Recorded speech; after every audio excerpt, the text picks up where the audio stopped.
নমস্কার, আমি সত্যম Majumdar from West Bengal. আমরা আমাদের ফেসবুক আইডিটাকে নিয়ে খুব চিন্তা থাকি। শখের আইডি তো, এখান থেকে আর্নিং করার চেষ্টা করছি সবাই, কিন্তু তোমরা সবাই কি এটা খেয়াল রাখো তোমাদের আইডিটা কতটা সুরক্ষিত আছে? আদৌ কি সুরক্ষিত আছে? তো সুরক্ষিত আছে কিনা সেটা তো চেক করে দেখতে পারো, চেক করে দেখবে। আমি যে প্রসেসগুলো বলি এই ভিডিওটা সম্পূর্ণটা দেখো, আর এই প্রসেসগুলো তোমরা তোমাদের আইডিতে করতে থাকো, তাহলেই বুঝতে পারবে যে তোমাদের আইডিটা কতটা সুরক্ষিত আছে। প্রথম কথা বলি, যাদের 2 ফ্যাক্টর অথেন্টিকেশন চালু নেই, ইমিডিয়েট 2 ফ্যাক্টর অথেন্টিকেশনটা চালু করবে। ওখানে মোবাইল নাম্বার দিয়ে ভেরিফাই করবে, আর একটা জিমেল আইডিতে ভেরিফাই করবে। এটা তো গেল। তাছাড়াও কিন্তু আইডি হ্যাকার অনেক রকম উপায় আছে। ফেসবুকে অনেক সময় দেখবে নোটিফিকেশানে হ্যাকাররা একটা লিঙ্ক পাঠায়, একটা নোটিফিকেশান পাঠায়। ওই নোটিফিকেশানগুলোতে আমরা ক্লিক করবো না, বা নোটিফিকেশানে ক্লিকও করলাম, করার পর লিঙ্কটাতে ক্লিক করবো না।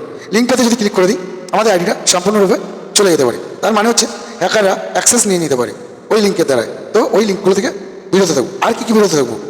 যদি হোয়াটসঅ্যাপে কোনো মেসেজ আসে, ওটিপি আসে, সেই ওটিপিটা কাউকে শেয়ার করবো না। 2 ফ্যাক্টর অথেন্টিকেশন চালু করার পরে অনেক সময় হোয়াটসঅ্যাপে ওটিপি আসে, অনেক সময় জিমেলে ওটিপি আসে। এই ওটিপিগুলো যেন শেয়ার করবো না। আর সবথেকে বড় জিনিস, আমাদের জিমেলগুলো যেন অন্য কোনো ফোনে, অন্য কারোর ফোনে লগ ইন না থাকে, এটা কিন্তু খেয়াল করে রেখে দেবে। নাহলে কিন্তু তোমার শখের আইডিটাও হারিয়ে যেতে পারে। Tata, bye bye. আবার দেখা হবে পরের কোনো ভিডিওতে। সবাই ভালো থাকবে, সুস্থ থাকবে, সঙ্গে থাকবে।